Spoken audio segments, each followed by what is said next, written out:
साथियों नमस्ते। आप सभी का स्वागत है। 31 जुलाई को हम प्रेमचंद जी की 140वीं जन्म दिवस मनाने जा रहे हैं। प्रेमचंद जी से कौन वाकिफ़ नहीं है। उनकी कहानियाँ हम सब ने अपनी स्कूल की किताबों में पढ़ी, और बल्कि यूँ कहें तो प्रेमचंद जी की कहानियों ने, उनके उपन्यासों ने हम सबको भारतीय समाज और भारतीय समाज की परिस्थितियों से और भी बेहतर ढंग से परिचित कराया है। हमारे गाँव में जो जाति की समस्या है, महिलाओं के मुद्दे हैं, गरीबों की वंचना है, शोषण है, इस सब को प्रेमचंद जी ने अपनी कहानियों में इस खूबसूरती से बुना है कि वो कहानियाँ, वो उपन्यास एक किस्म का ऐतिहासिक दस्तावेज भी हैं जो हमारे भारतीय समाज के बारे में हमें बेहतर जानकारी देते हैं। तो मुंशी प्रेमचंद जी को याद करने का सबसे बेहतरीन तरीका तो मुझे जो लगता है वो यही है कि हम उनको उनकी रचनाओं के द्वारा याद करें। मेरे पास प्रेमचंद जी की तमाम किताबें हैं, जिनमें से मैं एक अपनी पसंद की एक कहानी मैं आज आपको सुनाने जा रहा हूँ। ये किताब है, इसके अंदर बहुत सारी कहानियाँ हैं, जिसमें से मैं आज आपके सामने ठाकुर का कुआं कहानी आपको सुनाने जा रहा हूँ।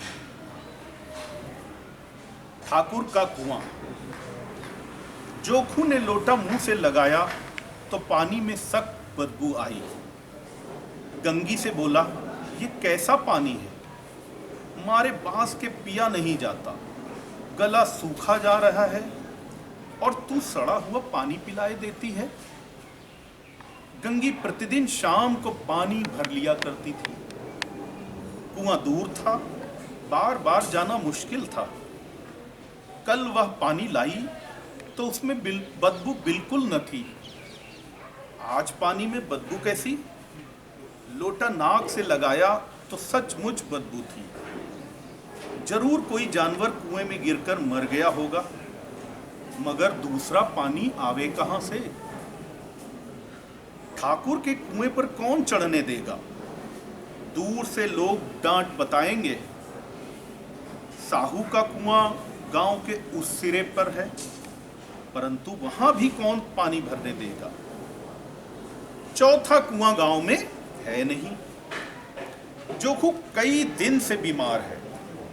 कुछ देर तक तो प्यास रोके चुप पड़ा रहा, फिर बोला, अब तुम्हारे प्यास के रहा नहीं जाता, ला थोड़ा पानी नाक बंद करके पी लूं। गंगी ने पानी न दिया। खराब पानी पीने से बीमारी बढ़ जाएगी, इतना जानती थी, परंतु यह न जानती थी कि पानी को उबाल देने से उसकी खराबी जाती रहती है। बोली, यह पानी कैसे पियोगे? न जाने कौन सा जानवर मरा है। कुएं से मैं दूसरा पानी लाए देती हूं। जोखू ने आश्चर्य से उसकी ओर देखा। दूसरा पानी कहां से लाएगी? ठाकुर और साहू के 2 कुएं तो हैं, क्या एक लोटा पानी न भरने देंगे? हाथ पांव तुड़वा आएगी और कुछ ना होगा। बैठ चुपके से, ब्रह्म देवता आशीर्वाद देंगे। ठाकुर लाठी मारेंगे, साहू जी 1 के 5 लेंगे। गरीबों का दर्द कौन समझता है? हम तो मर भी जाते हैं तो कोई द्वार पर झांकने नहीं आता। कंधा देना तो बड़ी बात है। ऐसे लोग कुएं से पानी भरने देंगे? इन शब्दों में कड़वा सत्य था।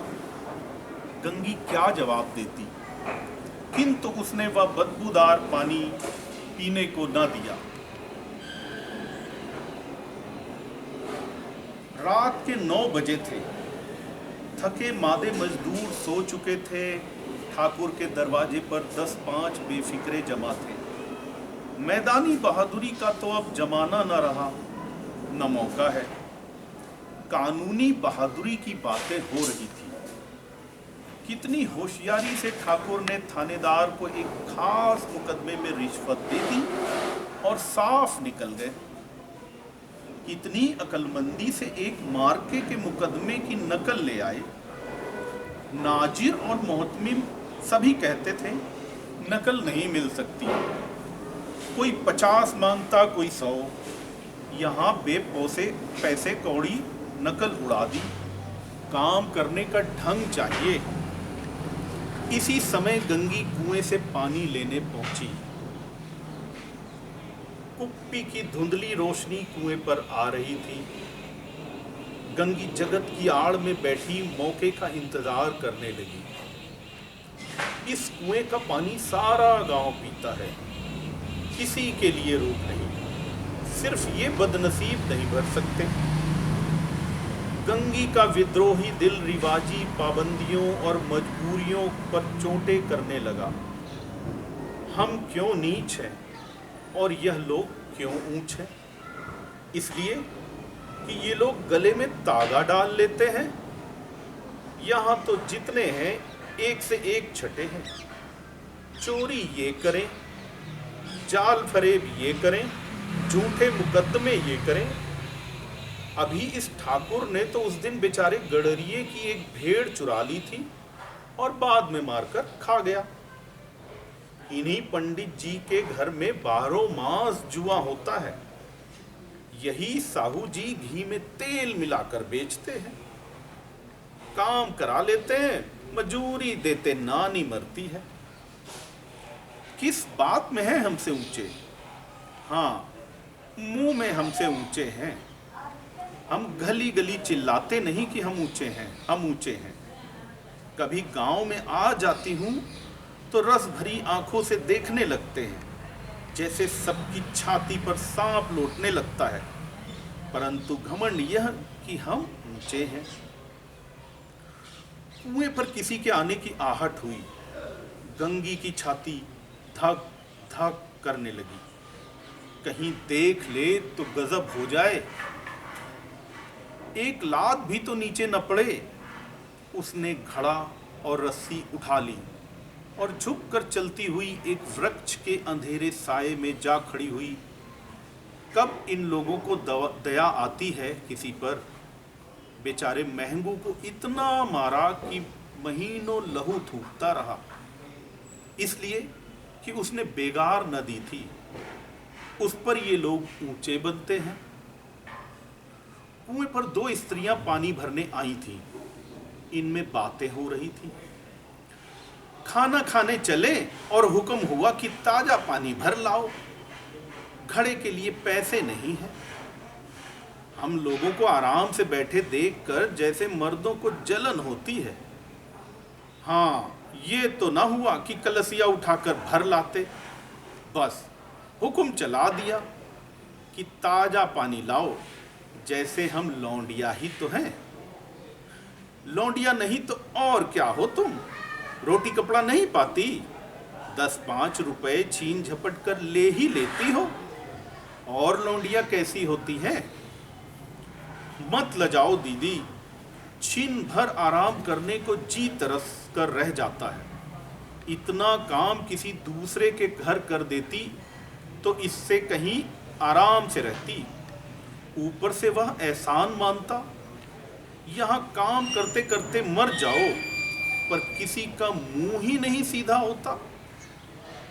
दोनों पानी भरकर चली गई तो गंगी वृक्ष की छाया से निकली और कुएं के जगत के पास आई। बेफिक्रे चले गए थे। ठाकुर भी दरवाजा बंद कर अंदर आंगन में सोने जा रहे थे। गंगी ने क्षणिक सुख की सांस ली। किसी तरह मैदान तो साफ हुआ। अमृत चुरा लाने के लिए जो राजकुमार किसी जमाने में गया था, वह भी शायद इतनी सावधानी के साथ और समझ बूझकर न गया होगा।